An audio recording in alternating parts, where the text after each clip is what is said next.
You are listening to the Disney Dream Girls, an unofficial Disney Theme Parks podcast, and this is show number 331 for Sunday the 6th of September 2020. Where dreams begin. Well, hello and welcome to the Disney Dream Girls. My name is Michelle Young, and together with my jolly good chum Jayne Phipps, we are your guides to the place where dreams begin. Hello there, Jayne. Hello there, Michelle, and how are you today? I'm jolly good, thank you very much. We are banning our work conversations. I'll just say that now. Work and weather, we're not having it. Stop. Okay. I'm not sure there's anything else to talk about now. No.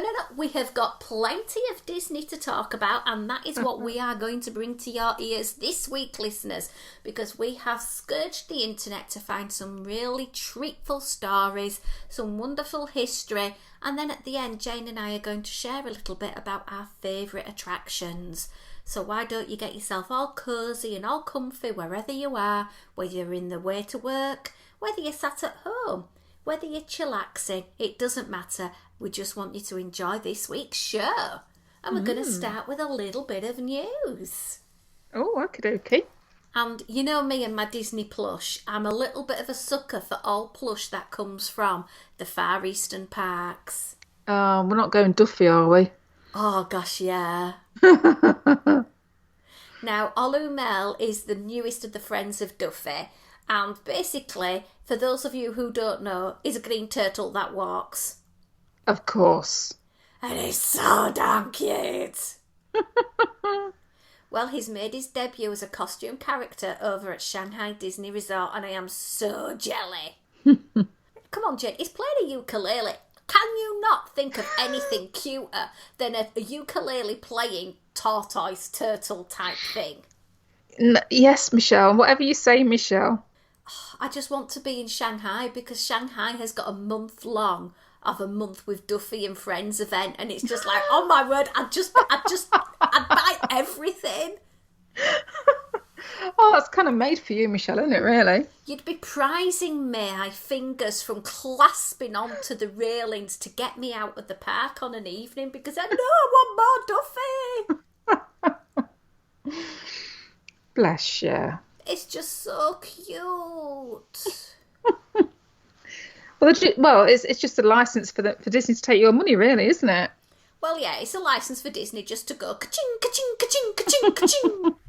So nice. But anyway, I've put a nice little cute picture of Olumel over on our website that you can have a little look at on Disney Dream Girls. So that's one piece of news from me. What about you?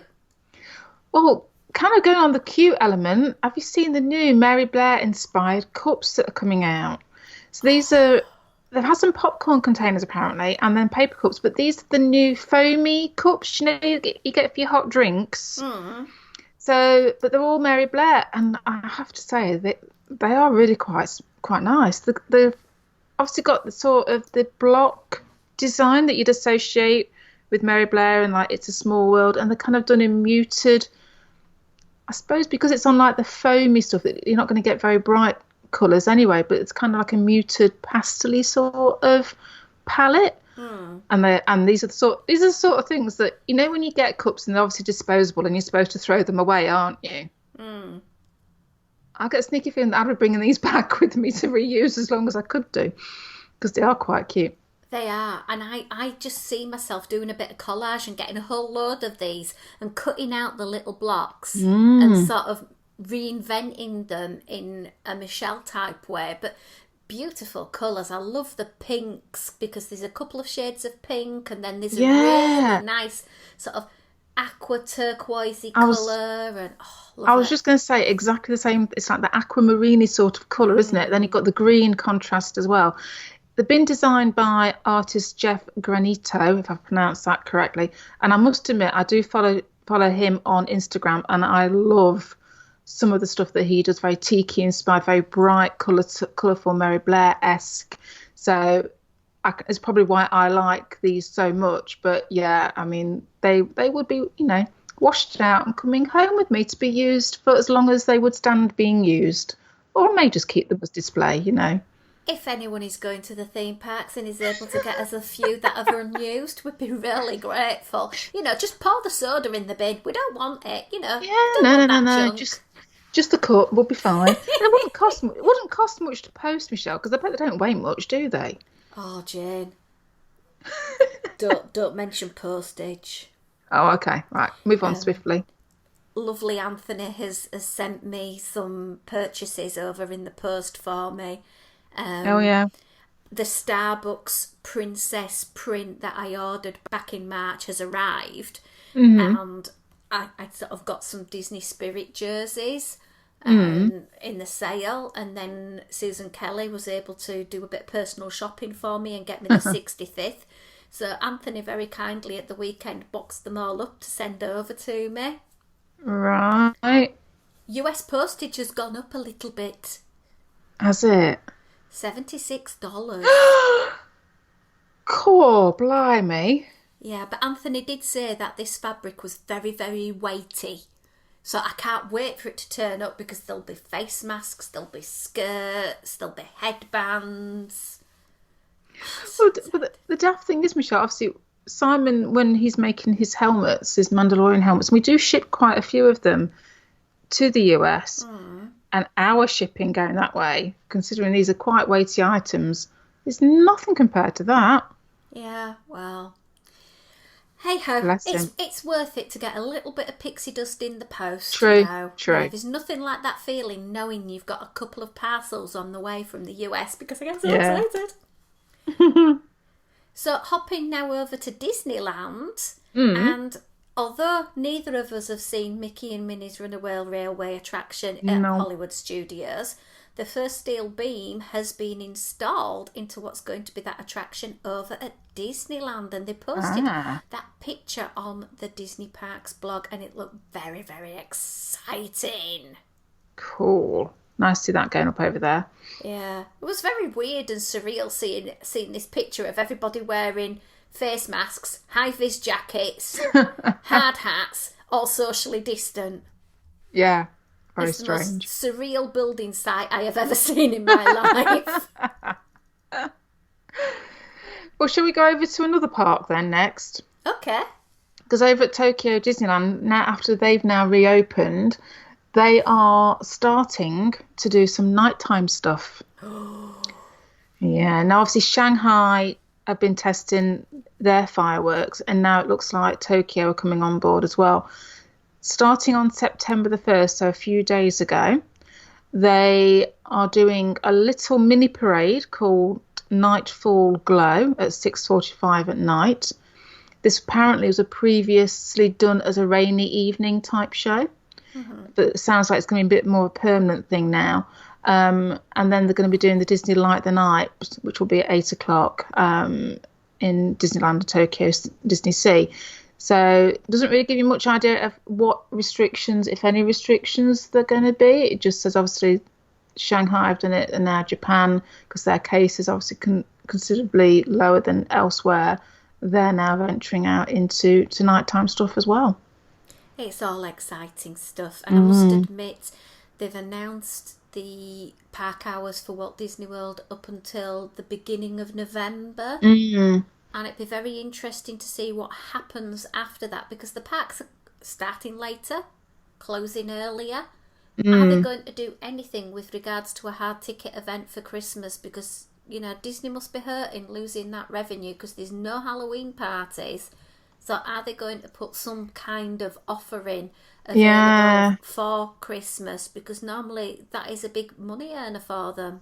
It is, and I'm slightly deviating off the subject, but I came across a YouTube video a couple of weeks ago, and it's quite surprising how big a percentage the theme parks bring in to the Disney enterprise.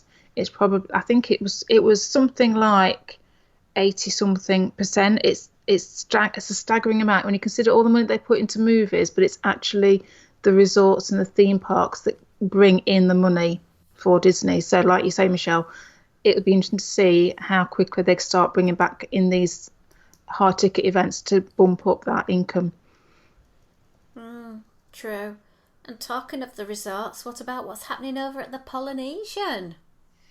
Yeah, we've got a bit of retheming apparently going on with some of the rooms or all the rooms. I'm not quite sure what's going to happen, but the Moana inspired design is going to be happening. But as a result of that, the monorail station is going to be closing. Apparently, it's going to start closing in October. No idea on how long it's going to be closed for. Obviously, guests will still be able to use the walkway because obviously you've got the new walkway from Grand Floridian is just about sorted and ready to be opening. So, and obviously you can get there with other ways. But yeah, so no monorail station from October onwards for who knows how long. But obviously this must be coinciding with this little bit of retheming that's happening. I'm not sure how I feel about it, to be honest, at the moment. I don't know. I think that the extra theming that you can have on the room is amazing because you've got things such as already the pirate rooms or things like that. I do think that it does enhance your stay if that's for you. And I've seen them particularly in the Far East hotels where they've gone really OTT on some of them. And I think, wow, if you are a, say, Alice in Wonderland fan and you want to go and have that type of room, oh my word, fantastic. But again, what price point are they going to come in at? True. On a side note, not connected with Disney, I've been missing my theme parks and I've been watching a series on UK TV about Legoland in Windsor. Oh, okay. And they've been looking at the hotel side of it, and some of the rooms have lots and lots of different Legos in. So you've got dinosaurs, you've got flowers. Okay. And this one lady literally starts in one room cleaning the Legos. And she works around the entire hotel, and by the time she's finished, she has to start again. Oh, no. But can you imagine in COVID times that must be having to be cleaned every time a guest entry exits? Oh, my goodness. Whew. I'm just thinking actually because I have been inside the Legoland hotel at Windsor, and I know they've got big structures, like climbing on type models and posing, models to pose within the lobby area and all that sort of thing. So, yeah, and play areas. Oh, crikey! How do you monitor one of the free play areas where it's literally all hands in to get your Lego bricks and just randomly make stuff? That's not going to be happening, is it? I imagine it's closed. This was obviously filmed last year because they were showing their Halloween extravaganza on the show I most recently watched, and bless, they had 4 dancers. It's like, oh, for a small little theme park, they do the best. I have to say, I will give a big shout out to them, having trooped there twice with the Mandalorian Mercs and with our other costuming group, Joker Squad. Give them their due. They looked after us extraordinarily well. Very generous as an organisation, looked after us really well, and gave over a big portion of their hotel so that a lot of our guys could literally camp out in their conference rooms, and we used that area for changing and everything, and they were brilliant with us. So Legoland Windsor, big thumbs up from me. Awesome. And from me, because I've been and I really enjoyed it. It's cool, actually. Now, from going from buildable collectibles to collectibles that will build a big place in your heart, because Funko Pop have done it again. I think I might know what you're going to talk about. The 65th anniversary collection has been released, and some of them have already been available online to order as a pre-order and sold out. Surprise. They officially come to stores on the 4th of October in some places such as Target. Okay. They've been on Amazon, they've been on Pop Pages, but there is one that has just tugged on every true Disney fan's heart, and that is the Disneyland one with the castle, with Walt holding a little Mickey, and I want it so much. Yeah, and they're just going to sell out so quick and then be going for such a ridiculous price on those naughty selling sites. I know, and I just couldn't. No, but there are some uber cute ones. There's like a Minnie Mouse travelling on a Dumbo, a Mickey on the Matterhorn, and Alice in a teacup. There's so many, and they're just so damn cute. And I said, I don't suppose there's any chance of them coming out over here either, is there? Not really. No. And slightly just deviating off, have you seen the large pins that Funko are now doing? I didn't. They're quite big. They're almost as big as the size of your hand. Oh. Yeah, they're really quite large. And I happened to see some the other day. There is a Harry Potter set, there's a Star Wars set, and there are some Disney ones based around that Toy Story and Pixar characters. So I've only seen, say, 2 or 3 sets that have been released. And it was on an English Instagram site that I saw them. But yeah, quite unusual. So obviously taking that pin element, but these are quite big pins. And there was a lovely one of the alien from Toy Story, and it was all like glitter enamel, which was quite nice and sparkly. But don't know how much they are. Didn't go that far. I thought, no, don't look at prices. Just have a look, enjoy, and walk away. Oh, lovely. Yeah, I'm trying not to tempt myself, because at the weekend again, the Star Wars Starbucks mugs came back into stock. And I did message my friend David and say, David, they're available. He says, oh, did you get them? And no. I was good. I'm trying to be good. I'm trying to be a good saver at the moment. She says, with a big box on its way over from the States from Anthony. But hey ho. Anyway, I think that wraps up the news, and I have got some Disney history, Jayne. Oh, okay. What we got this week? Felix Salten. Okay. Do you know anything about this chap? No. Should I? Does the name ring a bell? I have to say it doesn't, no. Well, on this day, the 6th of September 1869, this author was born. Any ideas of what book he wrote that inspired a fantastic classic Disney film? Oh, what year was he born? 1869. That's quite a while ago. Just a bit. Although the way I'm feeling at the moment, I feel that old myself. Oh, crikey. That's got to be... Oh, I don't know, Michelle, no. I'm not very good at my literature. Well, he was born... His birth name was Sigmund Salzmann. And at the age of 4 weeks, his family moved from the Austro-Hungary area, and his family moved to Vienna. Around the age of 16, his dad lost his job, became bankrupt, and Felix began working for an insurance agency. But in his spare time, he began writing, and he submitted poems and book reviews to all sorts of different places. And this young budding author became part of something called the Young Vienna movement. And his writing work soon found him a full-time employment. And he also published his first collection of short stories. He was publishing about a book a year, some plays, some short stories, travel books, and essay collections. And during his lifetime, he wrote for nearly all the major newspapers in Vienna. Any clues? No. Okay. I'm obviously not very well read, Michelle. Just let's gloss over this. Okay. I'm going to have a go doing a little bit of foreign language in a moment. So he wrote this...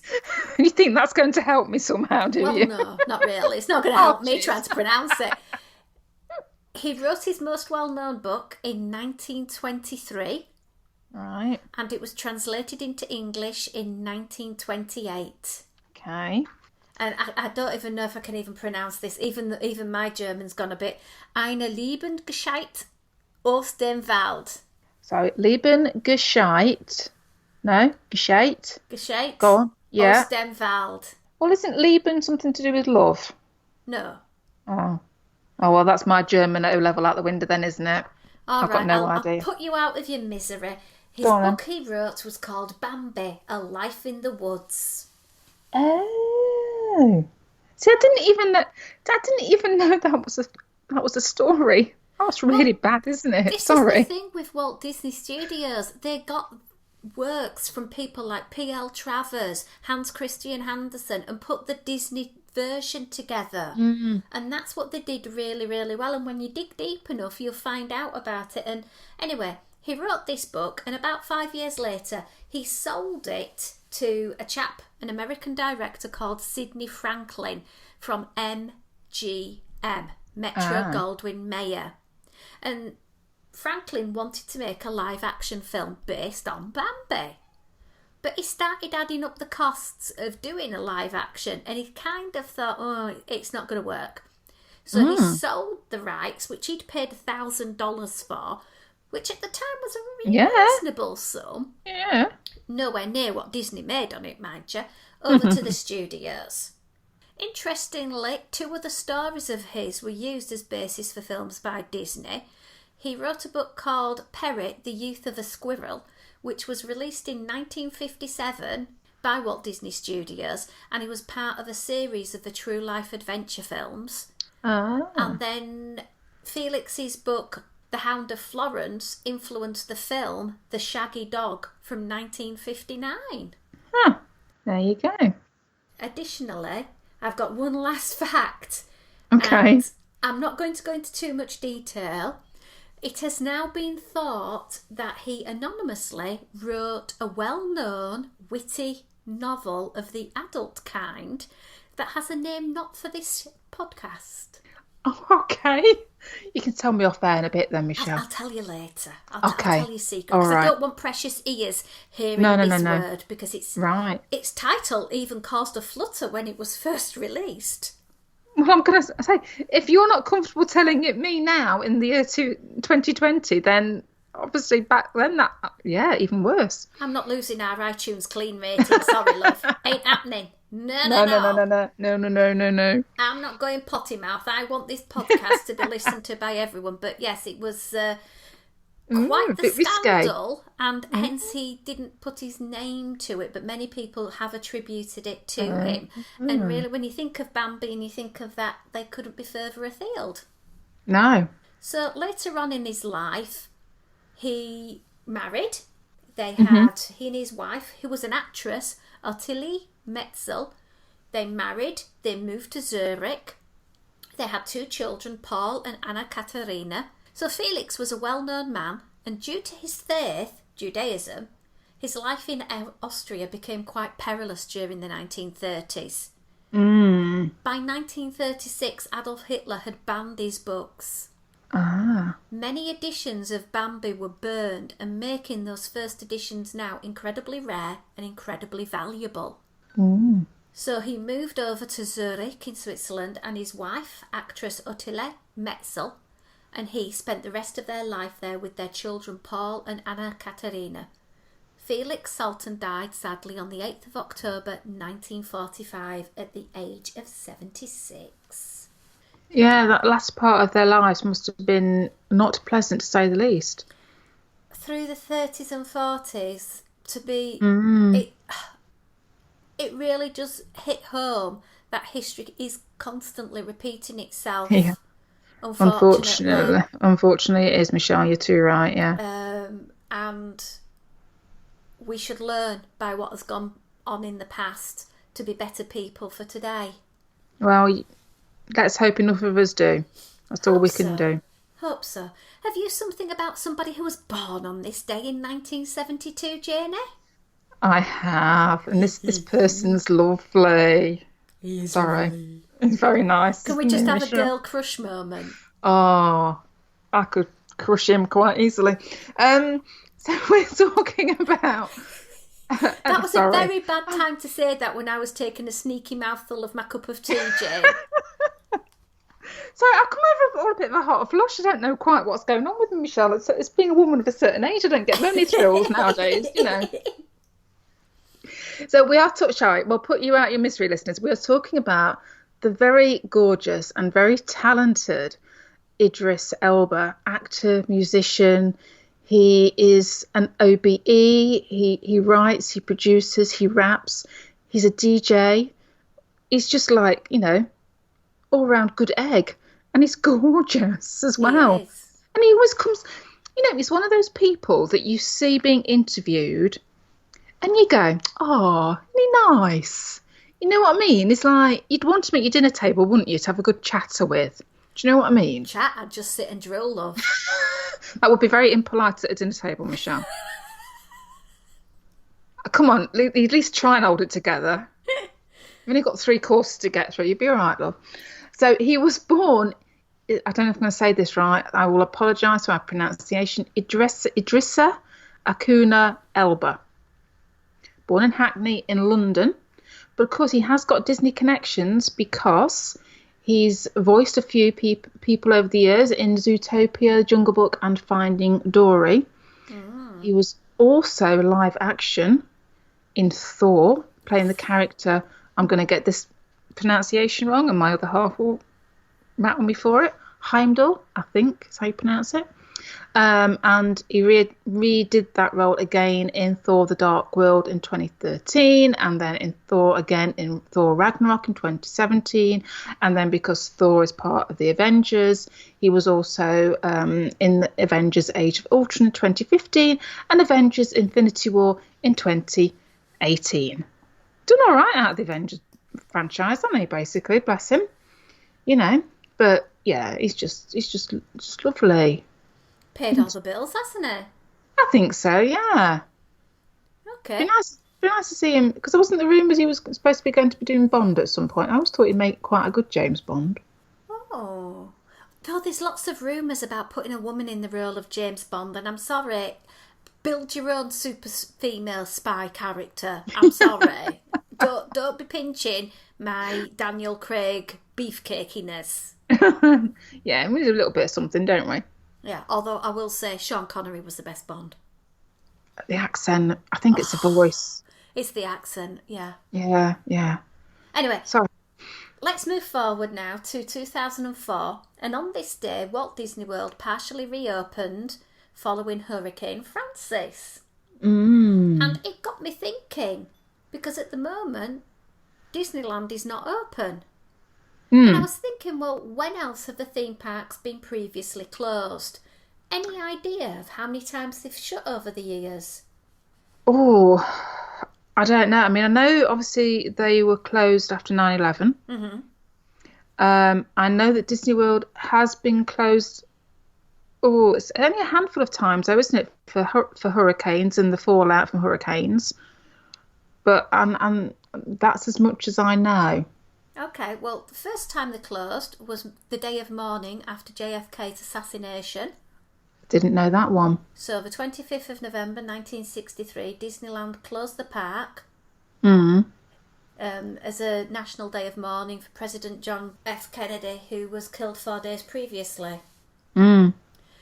Then in 1994, Disneyland closed again because the Northridge earthquake occurred, and it was one of the most powerful earthquakes ever recorded in North America. And Disneyland was closed the day after, just so that the park could be inspected for any damage. Yeah. And, aftershocks and all of that. Yeah.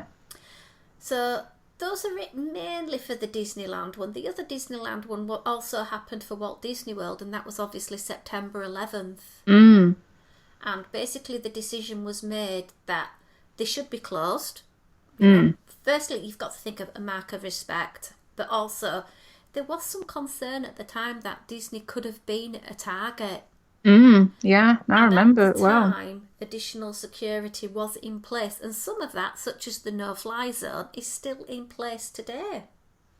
Didn't know that. Yeah. So the rest of the times they've closed, apart from COVID, you're right, Jane, it is with regards to hurricanes. Shall we have a quick rundown of the hurricanes of Disney? Top 10 hurricanes of Disney. Go on then. Well, it nearly is 10. You can count. Really? Yeah. Okay. I was quite surprised. The first one is back in September 1999, which was Hurricane Floyd. Right. Then we have Hurricane Charlie, Francis and Jayne, which was in August 2004, spanning into September. 3 in one go, crikey. Then that was a really bad season, 2004. Then there was Hurricane Matthew in 2016. The park closed early and stayed closed the next day. Then in 2017, in September, was Hurricane Irma. 2019, again September, Hurricane Dorian. Yeah. Luckily with that one, the storm changed its path. So Yeah, I it remember led to the this parks actually. reopening on a normal schedule for the following day. But when you go back, who goes to Walt Disney World in August, Jane? We do, Michelle. We do. We Mm, do. Because we're mm. teachers and it's the best time for us to go. But most of those closures are within August and September. And when I see on message boards, is it likely to see any hurricanes in August and September? It's like, look at your Uh, history. yes. Yeah. I don't know about you, Michelle. We've never been caught out by a hurricane. We have had to deal with tropical storms before when we've been there. Going back, I want to say it was 2008. We were actually out there for 3 weeks, and a good, probably getting on for a week, was disrupted with extremely heavy rain. Extremely heavy rain. I remember going out to Kennedy Space Centre and literally seeing this car park was flooded beyond belief. And we'd gone on a bus trip, and the bus actually had to hike its suspension to get through the water. And we were warned about alligators and what have you coming up because obviously the water level had risen up so much and things. So yeah, I've experienced tropical storm side of things, but not a hurricane. Yeah. I think we got just about the tail end, and I can't remember which year it was. It was the year we stayed at Port Orleans Riverside. So I have a sneaky feeling it was 2011. And it was supposed to hit. And I do remember emailing my boss saying there might be some disruption to me getting back, but it never actually hit. So, and I've not been in the parks. I think I got home in September 2019. I think I flew back a couple of days before Dorian, so I was safe from that. Irma was well into September. Matthew was October, so that was okay. And then Charlie, Francis and Jayne were well before I'd started going to the parks. So, yeah. Yeah, we were there 2004, but we were there at the Christmas in 2004, so we would have missed them that time. Mm. Strange old world. That's something that I never knew anyway. So, Mm. we said at the top of the show we were going to finish off today talking about our favourite attractions and why they pull on our heartstrings. So, Jane, what is your number one favourite attraction in the Disney portfolio? Well, you can probably guess what I'm going to say because I'm Da, such. da, da, da, da, da. Yeah, it is. You know, when you said to me, three favorite attractions, and I tried really hard. Honestly, I tried really hard to think of things, and I thought, you know what, I am just going to go with my gut. I'm not going to try and pontificate about it too much. And I have to say, It's a Small World comes to my mind every single time. I I love the ride. I love the Mary Blair design, the the aesthetics to it. I love how cute and kitsch and annoying it is. I love that about it. I love the fact that you can go on there and you've got 15 minutes sat down in air conditioning effectively. It's something that you can enjoy with everybody. You're not in that situation where somebody, wants to go on a fast roller coaster and somebody doesn't. Everybody can get on and enjoy it. I can drag my brother on when we were there many, many eons ago, and he can sit there with a grumpy face because he thinks it's beneath him. I can make Ethan now ride it. And again, he's at that point where it's like, really, Mum? It's like, yeah, you're riding this because I'm paying back for going to Disneyland Paris when you were 18 months old and you fell in love with It's a Small World. And when we were walking around the parks and we were said to Ethan, what ride do you want to go on, Ethan? And he would say in a little baby voice going, Wimmer, Wimmer. And it was windmill he was saying because he could see the windmill on the facade of It's a Small World. And we rode it 17 times in 3 days. That's how much I love this ride, that I took my 18-month-old son on this ride for 17 times in 3 days. So it will always have my heart, if only for that. So I'm big softy. Sorry. What's your number two? Well, I'm going to go for another one that's kind of very, I'm very, you know me, guys, I am very classic and old school when it comes to rides. So I'm going to go for the TTA, People Oh, Mover, because up until recently, I love the fact that it kind of felt like um, an unknown attraction, if that makes sense. It was one of those things that it was the die-hard fans knew about it, the die-hard fans appreciated it. It was our ride, um, and we went on it because it had been there for forever and it was nostalgic, and there was never really a queue for it, and you could be on it and feel like you were the only people on it, and you kind of got a sneaky peek at Space Mountain, and then you could go on it at a different time of day, and as the sun's coming down you get a different vibe to it. You might strike it lucky and get on there with the fireworks, so it's just, yeah, and it's like a little safe haven when you've been running around and you've been jostled with people and you just want like 5 minutes just to sit and enjoy each other's company but be doing something, and it's like the ideal way to do that.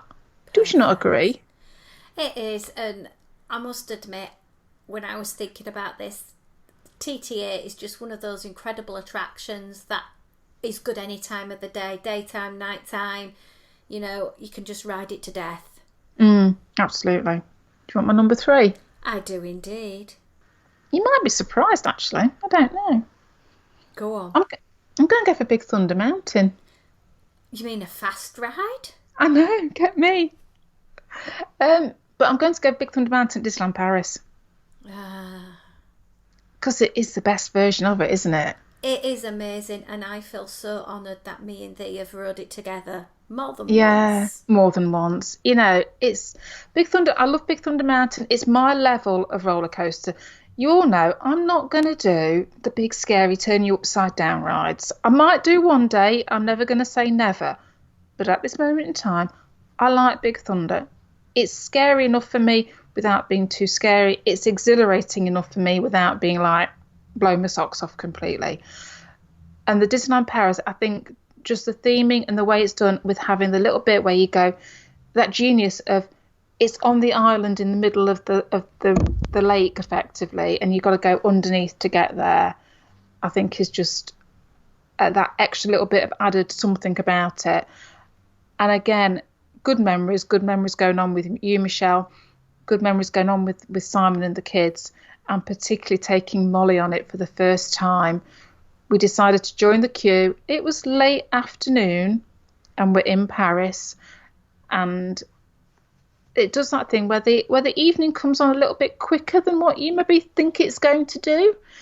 So by the time we'd queued for I would insert 40 minutes or whatever it was, it got really quite dark. So bless Molly's first time on Big Thunder Mountain basically was a ride in the dark. And of course, you don't realise when you go under the lake, under the water to come out the other side, and obviously it goes pitch black, and you're kind of looking for the light at the end of the tunnel. And we hadn't realised how dark it had gotten until we realised that we couldn't see the light at the end of the tunnel because that's how dark it was outside.